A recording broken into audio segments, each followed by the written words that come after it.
We're back. It's Wednesday night. I got the delight. Dude, we made it back. MattyDaddy presents from the Fantasy Affair. You saw the graphics. You saw the intro. Check out www.ffaffair.com. YouTube, Facebook, MySpace. It's over like Rova, baby. And I am the MattyDaddy. And we are here tonight. We're talking Tebow. We're talking those rookie yum-yums at RB. We're talking the beasts of the AFC East. We might even talk a little movie night, baby. But I'm not here alone. I reached to the stars. I reached to the heavens. And I grabbed two of the best. First off, there's one thing you got to do when you're in this industry. Just like the name says, you got to take that leap. You got to have a little faith. So I came here. I recruited one of the best women in the industry. Club Fantasy. I'm already ready. I'm dancing all day. Club Fantasy, IDP guys, women of fantasy football. Faith. Hi. Yes. Welcome to the show. How are we tonight? I'm good. How are you? Amazing. And I am so thankful to have a beautiful guest like yourself to share the wealth of fantasy football with our audience. I mean, I don't know about wealth. Might be a couple pennies, but hey. Hey. I'll share what I got. AFC East. You're a Pats fan. You're the women of fantasy football. This is what we need, especially tonight. It's Women on Wednesday, and we got Faith. So, Faith, we got the East. We got movies. We got rookies. We got Tebow. Is there one of those categories you're looking forward to more than the others? Either movies or Tebow. I got a lot to say about Tim Tebow. Tim Tebow. Ooh. Yeah. Tebow, tight end, Jaguars. We got to break it down. But we need one other guy. You go on Twitter. You go to Jeremy. You see his threads. He's taken over social media. He's taken over fantasy.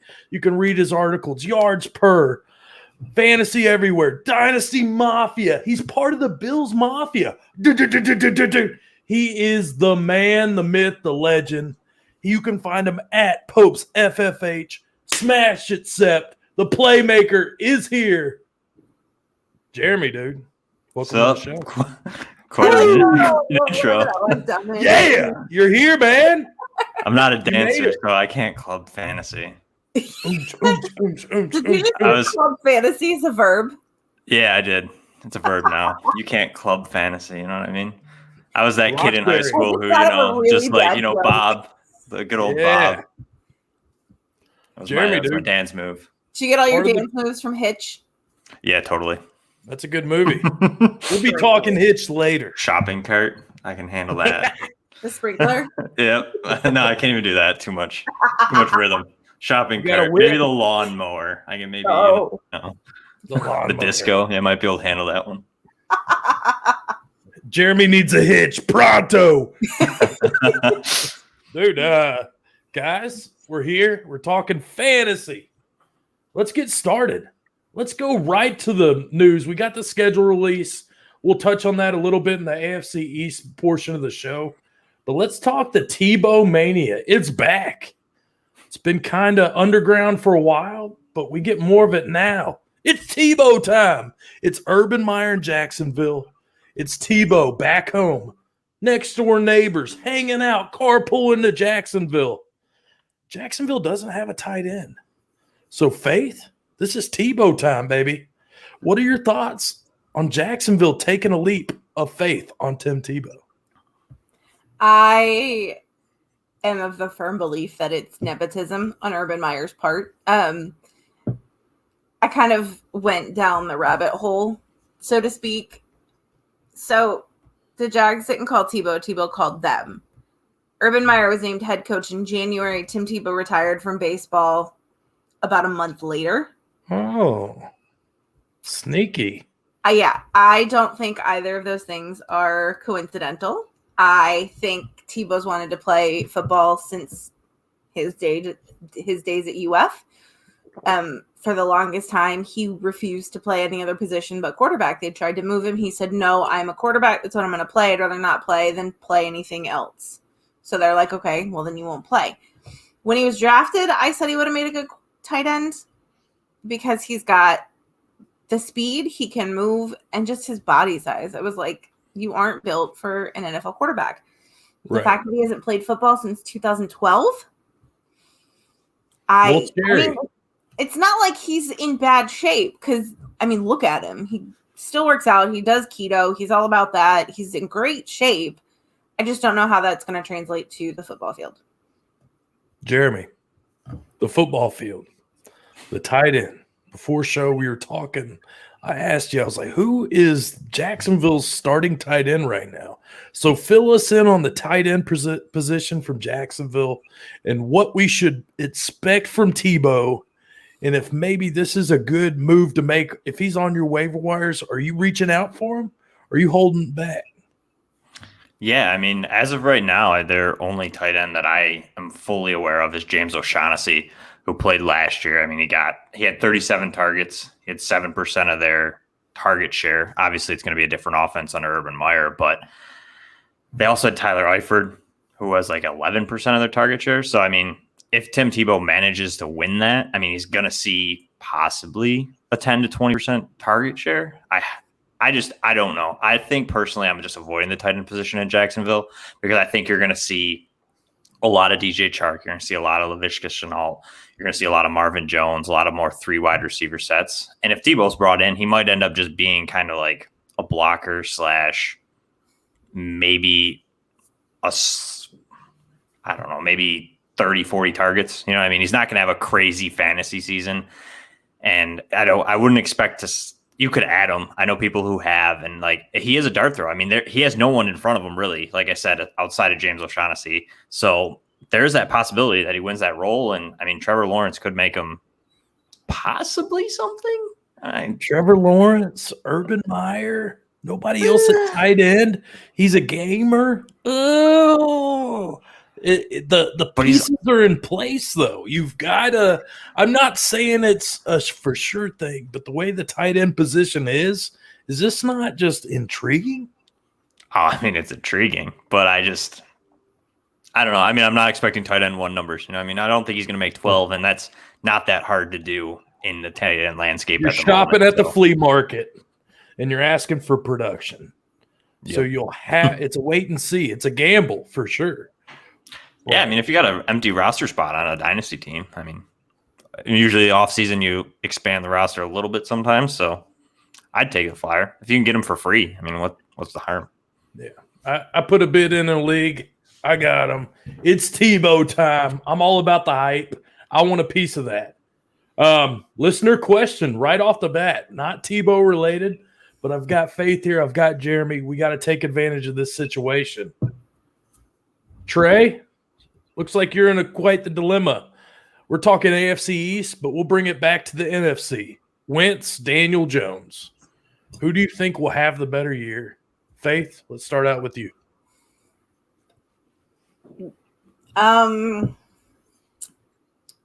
Probably Carson Wentz. Full disclosure, I have a personal vendetta as a Patriots fan against the Giants. I will never pick them ever for anything. Although I drafted Josh Allen. Joshy. So we got no, not doing Never anti-Giants everything. All day, every day. I'm a Cowboys fan. I'm there with you. All right. They ruined our perfect season. They did. Helmet catch. It's a rough time. Eli Manning never should have made it out of the pocket, but that's a different story. Trust me, I lived with the Patriots beating up on the Bills for 20 years. Trust me. All right, Jeremy, are you a Wentz guy here? Are you buying into the Kenny Galladay, the Tony? What's your thoughts? Are you full on Wentz, or is there a shot that Daniel Jones outperforms expectations? I'll go with Daniel Jones. I think I like Carson Wentz too, but I think Daniel Jones, like Trey has mentioned, I mean, he has some better weapons as long as he is a little bit less gun shy. Kenny Golladay doesn't create a lot of separation, and Daniel Jones doesn't love to throw into covered situations. But I just think that those weapons, Barkley coming back, the offensive line should be a touch better this year. I like Daniel Jones in that aspect. I still think Carson Wentz really only has Michael Pittman and T.J. Yeldon or T.Y. Hilton. T.J. Yeldon. Jeez, wrong team. But yeah, T.Y. Hilton and Pittman. They have Paris Campbell, but he can't stay healthy. So right. I agree. I think the better weapons with Daniel Jones. I think that offense is going to look a lot different this year with Barkley back. Trey, thanks for the question. I'll probably go Danny Dimes here too. I just want that upside. We've seen it with the Bills Mafia and Josh Allen. Let's just fingers crossed we get a little bit more from Danny Dimes. All right, Tebow, you're out the door. Let's keep this show rolling. We got rookie RBs. We just had the draft. Everybody's, the yum-yums, the gaga, these rookie RBs. Everybody has questions. Everybody has their rookie drafts. So let's get started. With these glasses, it's kind of hard to see the screen. Maybe I need the real glasses. Faith, Najee time. Najee Harris. Talk about hot sex, hot buy. This guy is walking into a 3-down work roll. Sorry, it's my lingo. Okay, well then. What's that kind of show? The Steelers, 3-down workload. This guy is walking into the situation. Big Ben's not a deep ball thrower anymore. But the O-line, what are your thoughts? Is Najee your first RB coming off the board in rookie drafts? So that question was posed. Here I have a question before we answer that. Is this a dynasty rookie draft, or is this a? This is just dynasty RBs. You hit me with the RB. Is Najee your choice? Is he the catch me out right now, or are you not on board with Najee and that offensive line in Pittsburgh? So I will say, in a bubble, Najee Harris is probably wide receiver 1. Or running back 1, sorry. I have a problem with taking questions like that just in isolation, because he could Jeremy's RB1, but I don't. It all depends on who I have on my team. Do I need a rookie RB1, or do I need a better depth at QB or wide Absolutely. receiver? So, I mean, should he be an RB1 if you need him? Yes. But you obviously see that there are quarterbacks and receivers that you would prefer over Najee. It all depends on my needs in each league. I'm a literal person, so in case you haven't figured that out. What a girl wants. What a girl needs. It's going back to club fantasy. I can feel it. Christina Aguilera up in this easy. Yeah. I feel like that's a disco move there. That song. I'm gonna have to break that out. Oh yeah, the lawnmower. That could be a good lawnmower one, you know. Jeremy. What did I say? Najee. He's RB2. RB2. That's my call. But Najee's a third down back. Najee's with Urban. He's got James Robinson. Is Najee? Is Travis RB1? 3. Ah! Holy smokes! Yeah, I'm one of those. So who is your RB1 then? It's Javonte. Javonte Williams. The Full Broncos. disclosure, though, I think they're all very close. It's not like Javonte's on his own tier. I think they're all in the same tier. I think they're all very good backs. I just feel, as a dynasty owner, I want the running back that's 21 is going to be 25 on his second contract versus the two that are going to be out of the league in their second contract, most likely, because they'll be 28. Absolutely. That's true. Najee does worry me too, like you'd mentioned with that offensive line. We've only ever seen him behind one of the best offensive lines in the country. So now he's coming to a team that just can't really run block to save their life at the current moment. So I'm just a little worried, but I think Najee gets the biggest workload. So if you're in a points per carry league, I'm definitely taking Najee first just because he should see almost 300 touches easy. So do you feel that Javonte is going to take – is he going to be like a slow cook? Like he's going to simmer in there for a little bit, and then week 6, 7 when Melvin Gordon's got a knee, a shoulder, he's just going to shoot out the gate? Yeah. He reminds me of my other love and true heart is J.K. Dobbins. I think it's the same career path. I think they're both going to kind of just chill for a little bit. I love me some J.K. Dobbins. Who doesn't? He's just great. I just, I wish they passed to him more. He'd be like, oh, baby. 5, it was like 16 points a game. I could go get me hot and bothered, baby. Yeah. But let's go back to Travis. Travis Etienne, what do we have here? Is this a guy that can put up RB1 numbers eventually? Or is this going to be a gadget back? Is this guy going to ever have the true workload that you look for? I mean, this guy got picked first round, 25th overall. So what do we have in Travis? Jeremy, what do you think Travis is? Is he a fantasy soon-to-be, RB2 going to sneak into RB1 eventually? Or is this just always going to be a gadget back? I think he's going to be their 3-down back sooner than we think. I think that you don't spend the 25th pick on a running back to play your undrafted free agent from a different regime.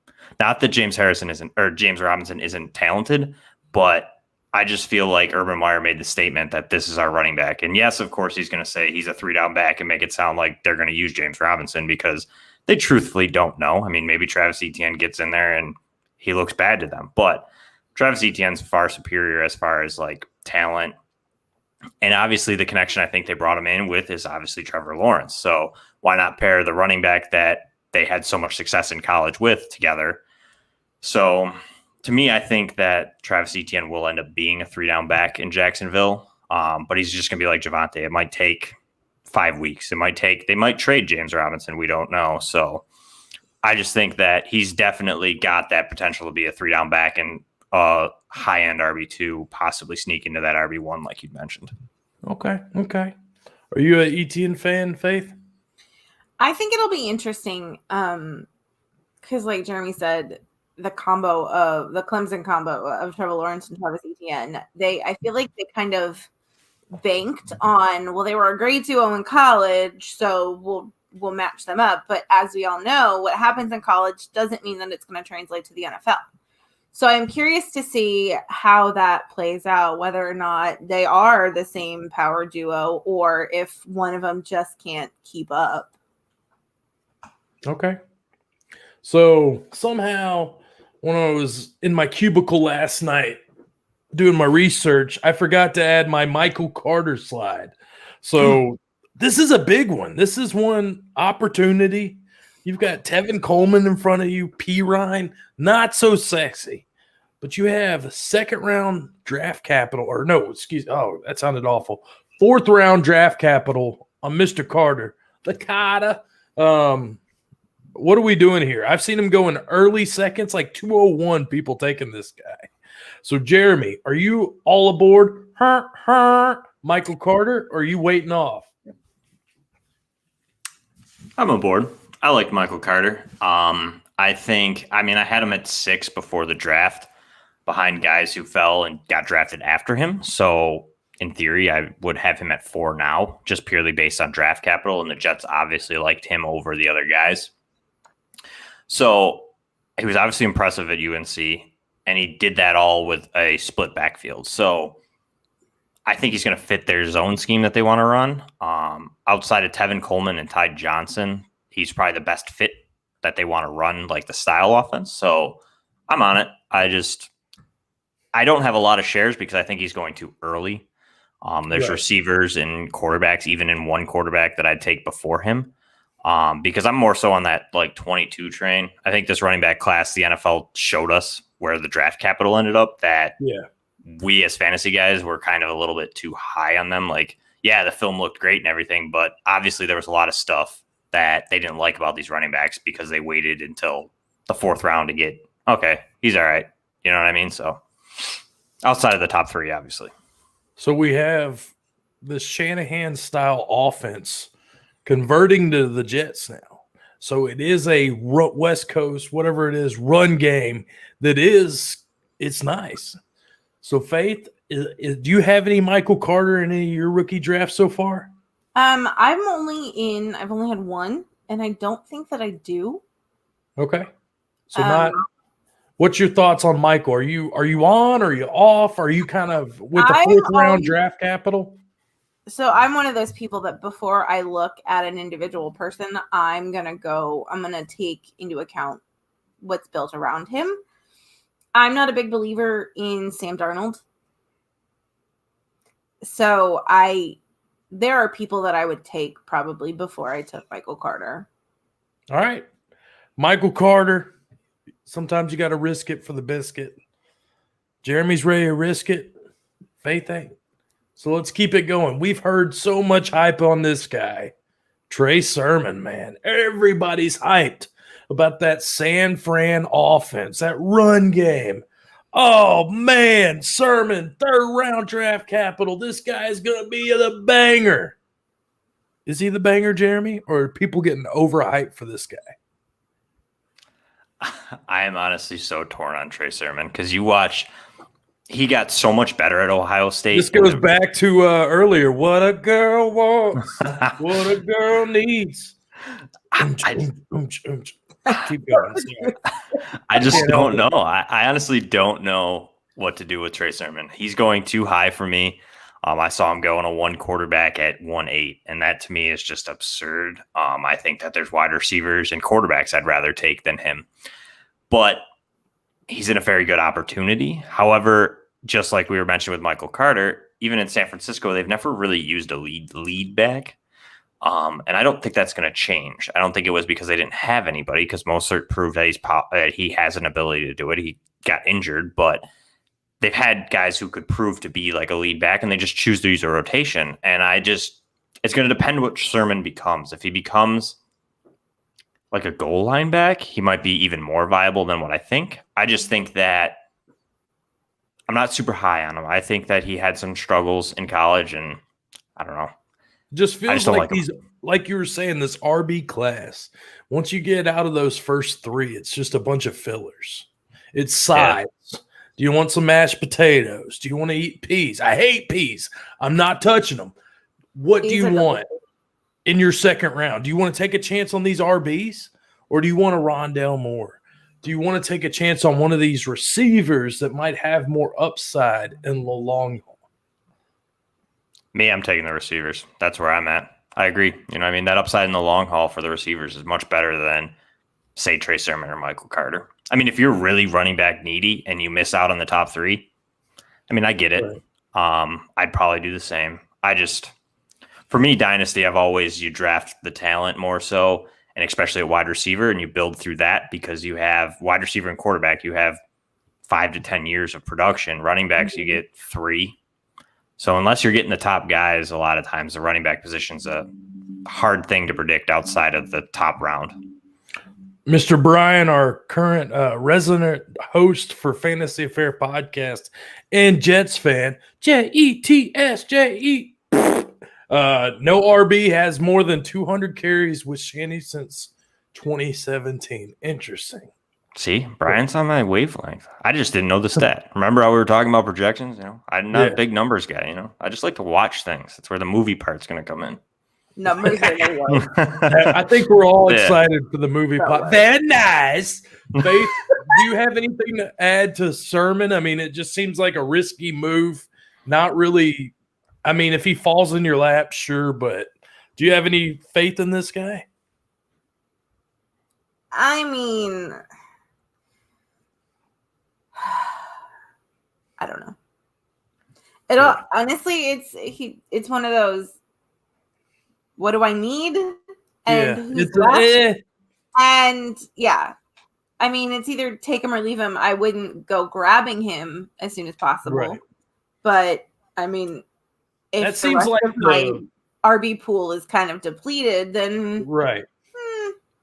Yeah, that's where I feel like we're at with these rookie RBs. It's just kind of like, oh, yeah, maybe I'll take them if I got a bunch of picks. But Jeremy, I was on the clock in a league.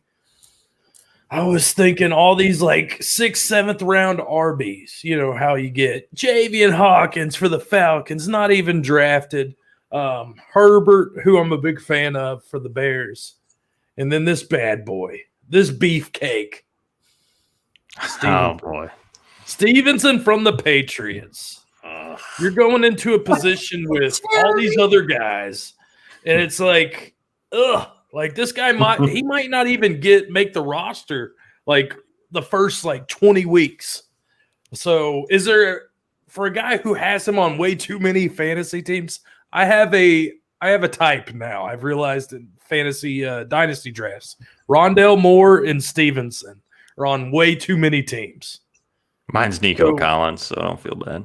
So Stevenson, like, what do we have here, man? I don't know. I didn't love his tape. He looked very heavy and slow to me at first. He came in, he weighed in a lot less than what he was listed at the Senior Bowl. And he looked a little bit faster from what I had heard. I didn't see a ton of it. But I don't know. I mean, I think they're trying to recreate LeGarrette Blount. And I mean, I think he's obviously the only one in that backfield with extreme size. So I wouldn't say, I guess, extreme, but he's a bigger back.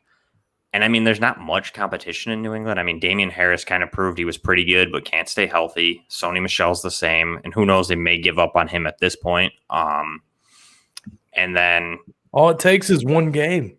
That's really all it does. And in New England, it's tough too, because they're another one of that Shanahan style almost, where it's like just a rotation. You know what I mean? And it's hard to find a lead back nowadays, because I feel like a lot of these teams are realizing, we can use one or two in different packages and they're viable. So for me, Ramondre Stevenson might become touchdown viable. Like, he's going to probably be their goal line back, short yardage back. And if he proves he can handle the full load, he might take over. But for me, I'm taking like the shot on Chuba Hubbard or Kenny Gainwell in that same area.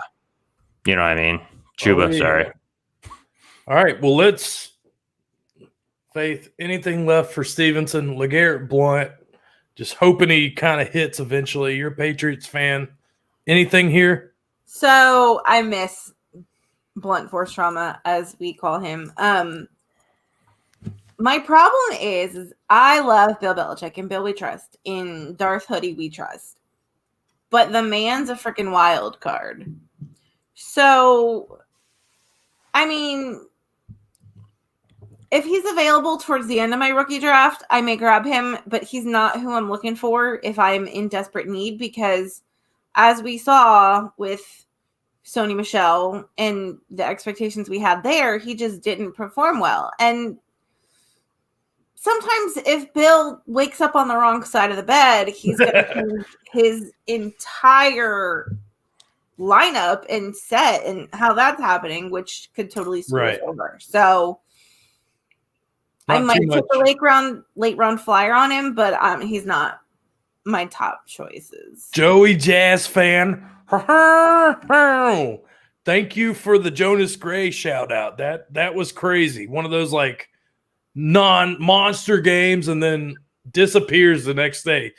Right back to Faith with the Bill Belichick. Depends on how you're feeling that day. Let's get through these rookie RBs, because none of them are very sexy. Let's do some rapid fire. So you guys just give me a short sentence. Hey, it's Kenny Gainwell, the Eagles. They just signed Kerryon Johnson, Miles Sanders. Is he a Nyheim Hines? What do we have here? Just kind of hit me with it. Jeremy. I like Kenny Gainwell. I think he could be a 3-down back. Sanders has proven he can't stay healthy. It's like I said with Ramondre Stevenson, I'd rather take Kenny Gainwell at the beginning of the third. That's my opinion. Boom. Faith? Ditto. Let's keep it going. I wrote an article on this guy. I got aboard the Chuba Hubbard hype train. Chuba. I was so excited. I was conductor and I had the whistle. I was ready. And then he landed in Carolina. Raise up. Faith, give me some Chuba. Chuba. It's like Pikachu. He's like a baby. What were we talking about again? Everything. Mr. Hubbard. Do we like Chuba landing in Carolina? I think that's what we're talking about. I don't know that I like anybody landing in Carolina. Yeah, it was kind of depressing. Like, who's their quarterback again? It's Darnold. Can't remember. That's the problem. It's Sam Darnold.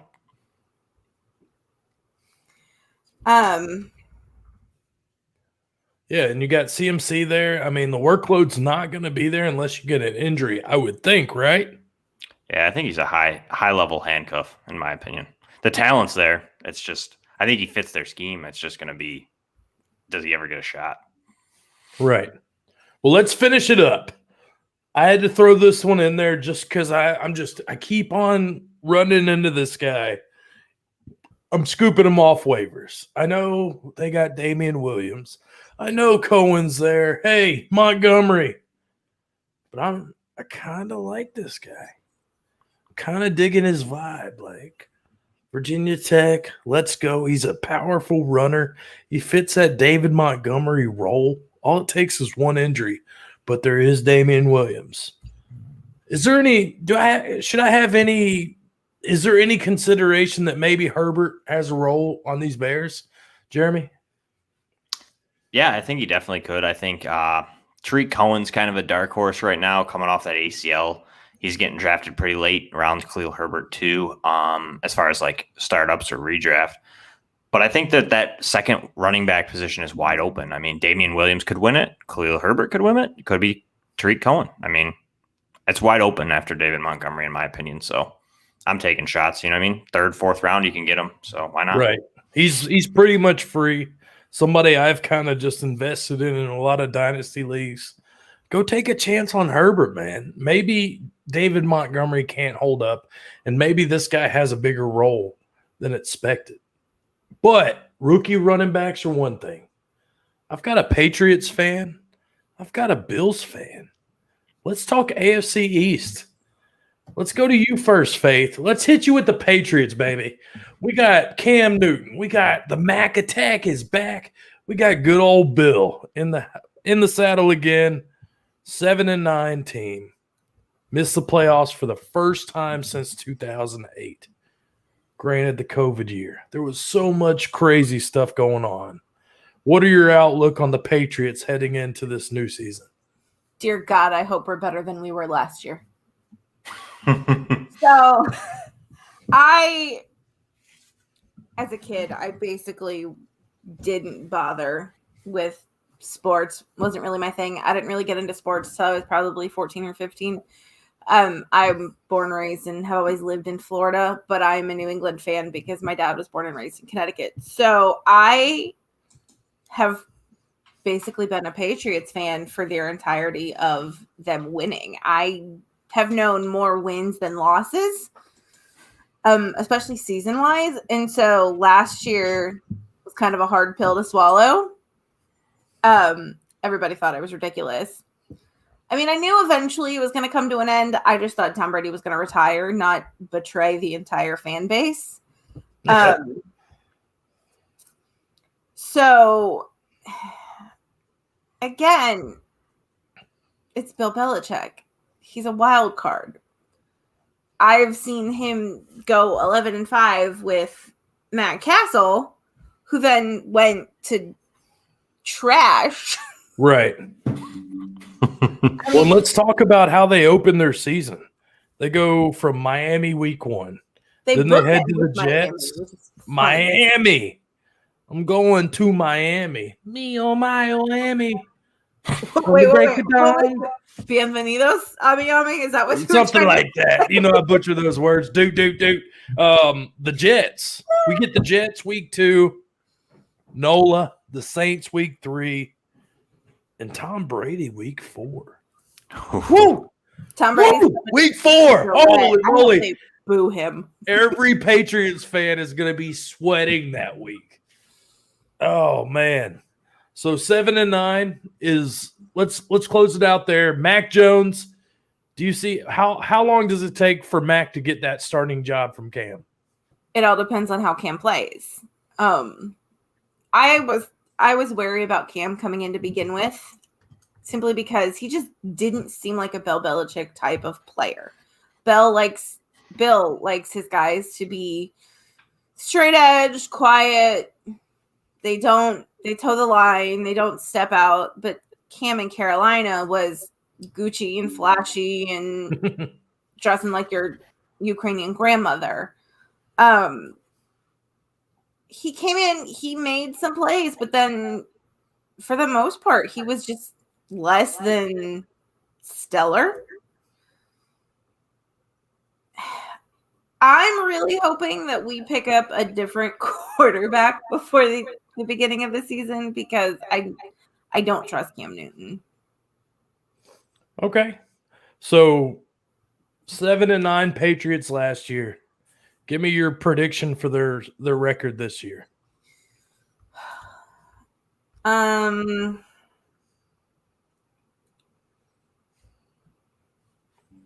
they going to be better or worse? Well, and then we're at 17 games this season. That's true, yeah. Which is so weird. Right. It's going to be so strange. Yeah, now I have to do math.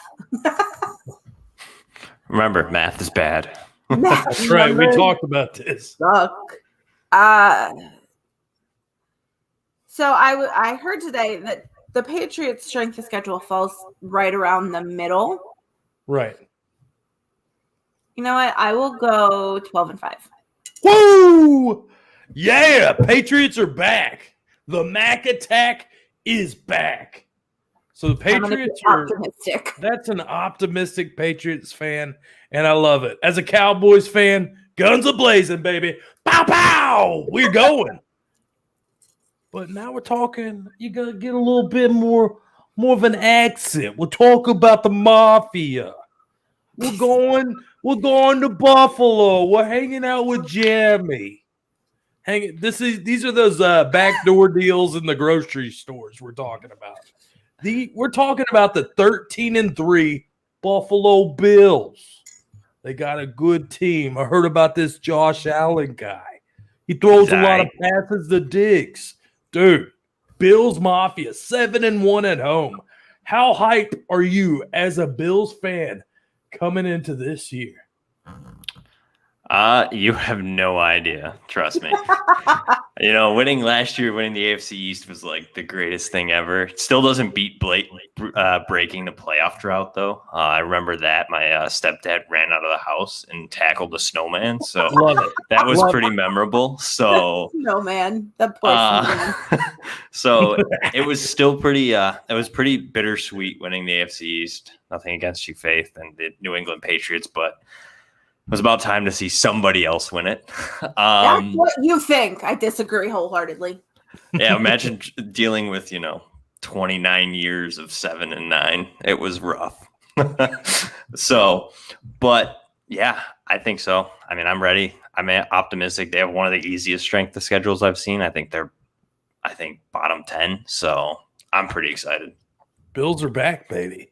Oh, they're back. First place finish shouldn't be a problem, I would think, for Buffalo. I don't think so. Year. So real quick, just from a personal, I get you on these shows, I can ask you questions. Zach Moss, is there anything there? I want there to be so bad. Is Zach Moss a gamer? Am I going to get something from him this year? No, I don't think so. I know. I always hate it. I see so many people who like him. I didn't like him last year. He just seems like he doesn't. I mean, he misses holes at times. But again, it's the Bills' offensive line isn't the best run blocking team. But it's another team that just isn't committed to one lead back. I mean, they're perfectly fine with just using Zach Moss and Devin Singletary in a split backfield and almost splitting the carries evenly. And they're just playing the hot hand. Whoever has the good hand that game is getting the carries. And to me, it's just one of those backfields that it's kind of like the Patriots, like you don't know if you're getting that lead guy. You're going to get almost like an RB2 flex type, low end RB2 flex type player out of either of these running backs, is my opinion. So we got the beasts of the AFC East, the Bills. I think everybody across the board, for the most part, is in agreement of this. From one side of the board to the other, 2-14. the Jets, man, finally got rid of Gase, finally got rid of Darnold. You got this brash kid, Zach Wilson. You got this new coach from San Fran, Robert. How do you say it? Saleh? Something like that? Saleh, I think. Is Saleh, baby. Robert like salad. Saleh. Dude's a great coach. Are we going to see a turnaround from the Jets this year, or is this kind of more of a wait and see? I think it's a wait and see, my opinion. I think their defense might be a little bit better. Saleh's obviously a very good defensive coach. I just think Zach Wilson, they might let Zach Wilson go. You know what I mean? They might just say, hey, here you go. Let's see what we got. Chuck it around. Think you will. And you get Darnold week 1. Darnold with the Panthers versus the Jets. You got to start Zach Wilson. And that's a money spot right there to show off what you got. Zach Wilson's starting. They ain't got. I think I don't even know if they have another quarterback. James Morgan. I think that's their backup quarterback. So I don't even know who that is. Here on out. I think he was a West Virginia quarterback, if I remember. So we can all agree that the Jets are just kind of the Jets. Yeah, I mean they might win a couple more games. You got any hot spots for the Jets, Faith? Or is this just kind of one of those that's the worst of the East? So the Jets are tied with the Patriots in 19 for strength of schedule. So yeah, Zach Wilson's listed as their starting quarterback. James Morgan is their backup. Other than Zach Wilson, 2 of these names, you're like, who? Could you imagine if Zach Wilson goes out like week 1? Like, oh Lord. Oh, poor Jets. The first team to go 0-17. They had to be the first team to go 0-17, right? Oh man. Well, the funny thing about the Jets quarterback depth is they go in opposite, like their starter, their second, and their third, like it goes up in age. It's 21, 24, 26. And I look at both of these guys and I'm like, who are you? Yeah, we've never met the Jets, half the Jets team. Like it's that bad. Their third string quarterback graduated from Western Kentucky. And James Morgan graduated from FIU, Florida International. Oh, it was Florida International. I thought it was West Virginia. Oh, I'm thinking of Will Greer. That's what I was thinking of. From West Virginia. That guy. Yeah. All right. Let's get off this Jets talk. It's making me want to puke. One thing I can't imagine hanging your entire season or prayers of your entire season on your rookie quarterback. I mean, it's a completely Jets move where they're like, yeah, veterans, we don't need no stinking veterans. We're just gonna throw a rookie at the helm and call it a day. I just hope they're easy on him. I hope he just doesn't get killed. Because you look at the Pats defense with the COVID, all those starters coming back, Hightower. You look at the Bills defense. You look at the Dolphins defense. This is scary, man. This 21-year-old's going to be a football pancake. Whoa, scary. All right, Jets. Let's pray for Zach Wilson to stay upright. Let's go to the Dolphins, though, man. This is Miami. I got to meet Dan Marino. I used to be a Dolphin in high school. Don't be a dipper. Show your flipper. Tua. Waddle. Fuller, my boy. Oh, Fuller, my boy. These guys. What do we have in Miami? A 10-6 record last year. They go against the Patriots. They go against Buffalo. Then they go against Raiders. Not the easiest starting out the gate schedule. It leaves room for the Patriots to maybe make a sneak attack. What are your thoughts on Dolphins and year 2 of Tua, Jeremy? I'm going to say about the same. Maybe 10-7. I don't see. I like Tua. I think that you'll see a better Tua this year. I think his hip injury still was a little bit lingering last year. I think he needed the game to slow down a little bit. Hopefully that happens in year 2. I've also seen some workout videos. He's getting pretty shredded. So, he's got to be good now, right? Getting buff, baby. Yeah, that's always correlates. So, but yeah, I mean, I just 10-7. That's I feel like it's a tough division. You know what I mean? They're not going to go out and they're not going to sweep the Bills. They might sweep the Jets. I doubt they're going to sweep the Patriots. So right there, you know what I mean? They might lose all of them. You know what I mean? So I don't know. It's a tough thing. I just don't think that they're fully ready to like take that leap. So, all right, Tua, Faith, what's up with Tua? We heard this college phenomenon from Alabama. Then you had the hip injury.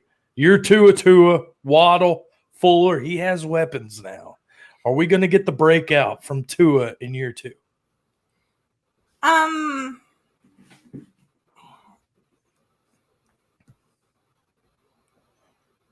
Yeah. We're all there. We want it to happen, but it's probably not. What's your term of breakout?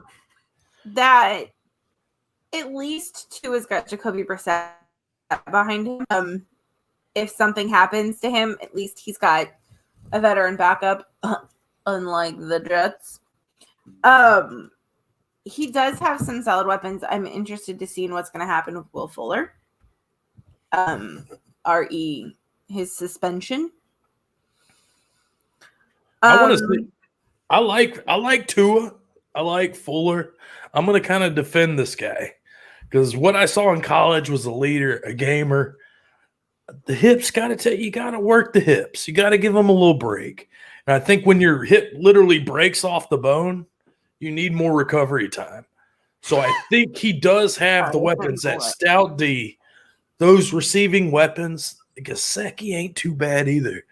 I think Tua could be a high-end QB2 if, it happens. But I'm on board.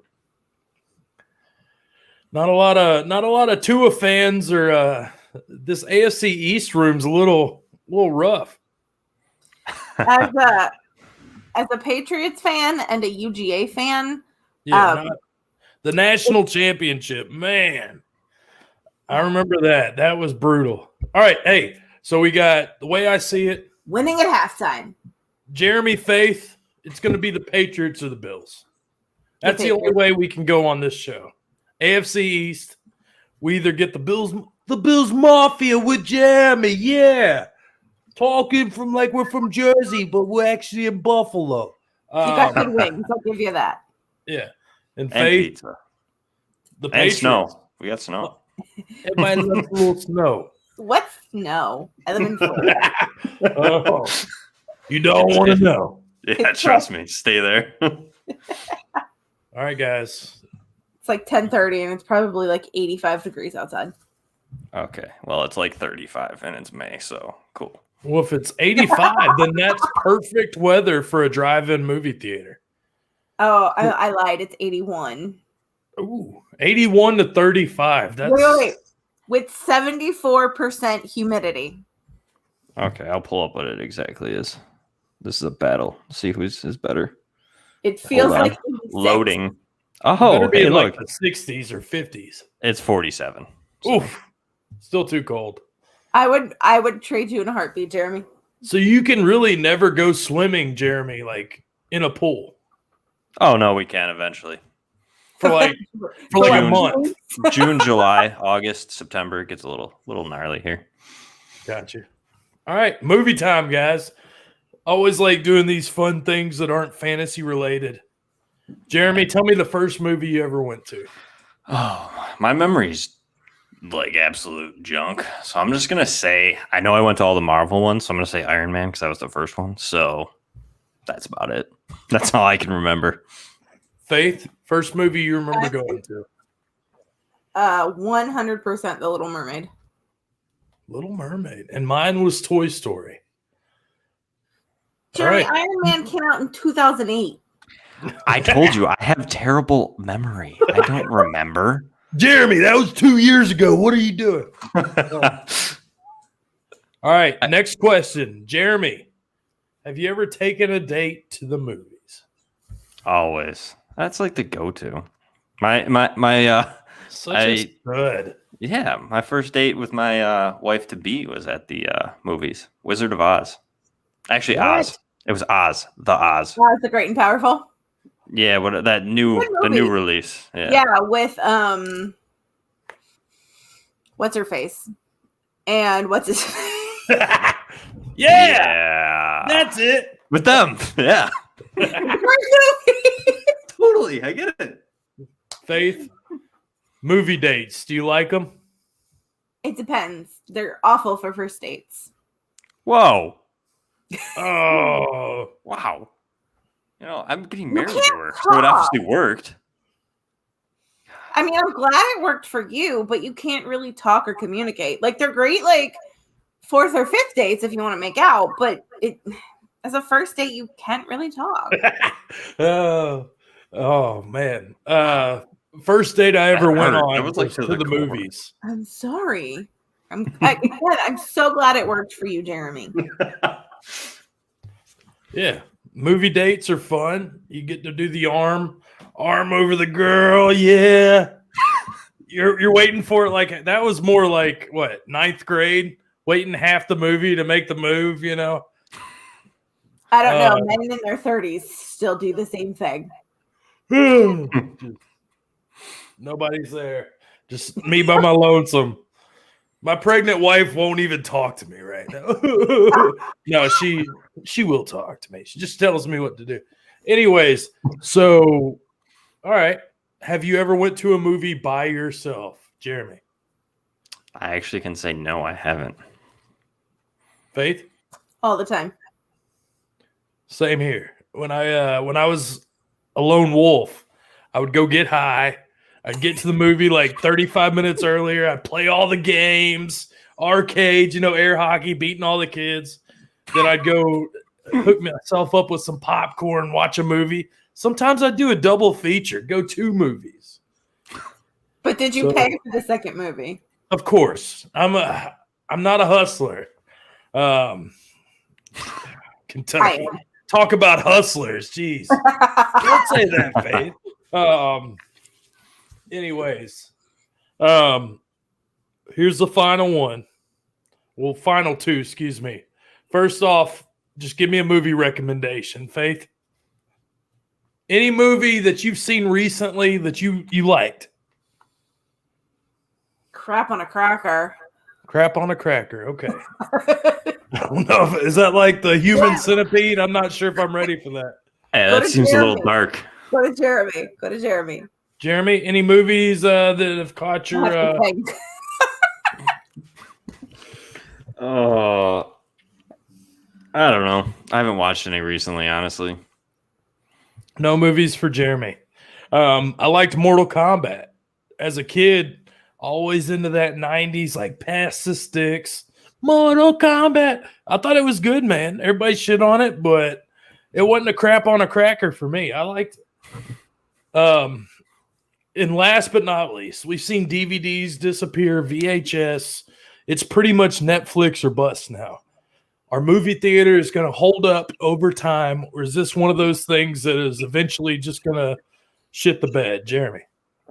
I think it's going to hold up. I'm going to say it because our movie theaters, I believe, opened here this past weekend. And I had to go to Target, which is right next to it, and that place was packed. So I think people still love going to the movies, and I think it's a good time. I mean, I missed going and seeing them. That's why I haven't seen any, because like I won't really watch it at home necessarily. So I'd rather go to the theater. What about you, Faith? You think movies will hold up over time at the theater? I think they will, but I also think it'll become a hybrid because Disney Plus released Mulan and Raya and the Last Dragon early. It was $30 for the whole early release. Anybody and everybody got to watch it. They released Trolls World Tour last year digitally for $20 because movies were closed. If you think about it, if you've got a big family, $20 for 4 kids and 2 parents is a whole lot cheaper than schlepping them all to the movies, buying snacks. Even if you buy snacks at the dollar store, giant popcorn to share, it's cheaper and it's easier. I think it might become kind of a hybrid. Understood. I'm a big movie guy. Like, I got to go see Lion King, Frozen 2. Those are the only movies I've seen at the theater, and I think it's just that nostalgia of getting to go, but then you get to go with your kids, and get to experience it. And the kids get to experience it. There's so many things as we get older, we don't get to kind of our kids don't know what a DVD is. Like it's been, almost at that point. So to me, I love the movie theaters. I love the experience. I love the just putting your phone down because there's not very often I'm at my house. Like I can actually find a Netflix movie that I want to watch without looking 100 times. So the theater is the spot for me. Last but not least, guys, we're all doing this. It seems like we've all been doing this around the same time. We've been fantasy football lovers for life. So Faith, you started this journey. What is one thing you would tell yourself from when you started to now? If you had to do it all over again, what was one thing you'd say? If you feel confident in a pick or a trade, don't let anybody else's opinion change it. Don't let somebody else make you feel bad because you picked somebody here instead of there, or you traded X for Z. If you feel comfortable, that's what matters. So it matters. And if there's anybody breaking into this wanting to be an editor, a writer, do video, do fantasy football more, what would you recommend them to do? It all depends on your passions. So Club Fantasy has an amazing podcast. It's an extension of our Women of Fantasy Football series that we started last year that we're continuing in August. It's called The Speakeasy. I started as host and then quickly realized that hosting a podcast solo, like one-on-one, just wasn't my thing. But I tried it, and it's now being hosted by the incredibly talented Lindellians, everybody's favorite lover of kickers. So try something. If you don't like it, it's okay to not do it anymore. Don't feel bad. I like it. If you want to write, if you feel like there is something that you have to say that isn't being said the way that you want to say it, put it down on paper and then network. Twitter is your friend. There's always somebody somewhere who will host it. Have a friend read it, see what they think. Just don't be afraid to ask. As 6, 7, 8-year-old Matt would say, you got a friend in me. Jeremy, fantasy football threads, articles, podcasts, you've tried it all, man. You got a person right now watching this. They're about to get engulfed in this fantasy football industry. Any words of encouragement or something you can smart them up on real quick? Yeah, be yourself. Simple. You know what I mean? Everybody, there's so many people who do this, thousands. And I mean, just be yourself. It's impossible. You can pretend to be somebody, but I can tell you right now, everybody in this community will see right through you. You know what I mean? Just be yourself. I mean, it's simple. I mean, that's the way I found it, like I don't like numbers, you know what I mean? So for me, I look at film, I look at like stats and stuff like that to an extent, but I'm a creative guy. I went to art school for a little while. So like when I started my threads, I'm like cool graphics, videos, like quick, simple sentences makes sense. You know what I mean? Most people like that stuff. So, you know what I mean? That's just be yourself. You know what I mean? If you like numbers, be a stats guy. I mean, there's a ton of people out there that came in after me that are catching up in followings and just getting great opportunities through different branches of the fantasy football community that love numbers. You know what I mean? Dynasty_Jake is one of them. He's been one guy that I've been following. He works with me at Yards Per sometimes. He's a great guy. I mean, he just got a podcast on Ball Blast. So, I mean, just be yourself. I mean, people will come to you as long as you're yourself, you're genuine, and just be nice. You know what I mean? There's no reason to, your idea doesn't mean it's right. I mean, everybody has their own idea, and just be yourself and be nice. I'm going to piggyback on that with two things. One, be yourself unless yourself is a douchebag. Don't be a douchebag. And two... So I slipped be nice in there. I just wanted to make sure we were all clear. Yeah, I guess that's true. Good point. A lot of people, especially on Twitter, fantasy football Twitter is a great place, but fantasy football Twitter can also be somewhat toxic. people tend to get too caught up in the follower count. And I think that followers don't matter.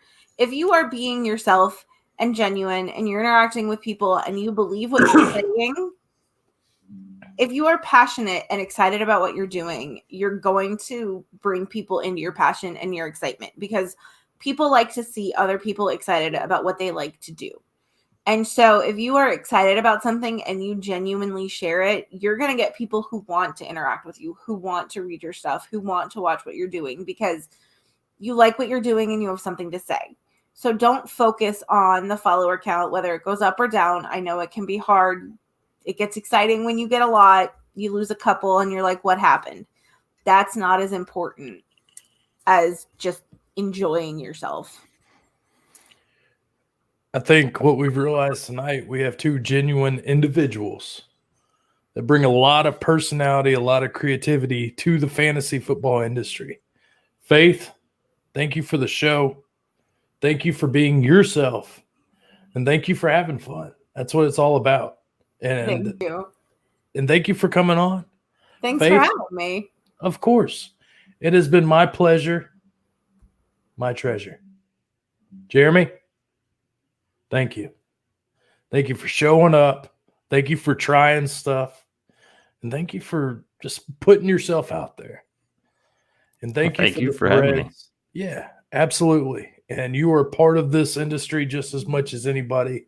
Like Faith said, like you said, be yourself, try things. Thank you. Jeremy, it's been my pleasure, my treasure. I'm the MattyDaddy. My words of wisdom, try things. Don't just talk about it, do it. Trust the process. You got to crawl before you walk. We're all just babies. We all got to start somewhere. Ask questions.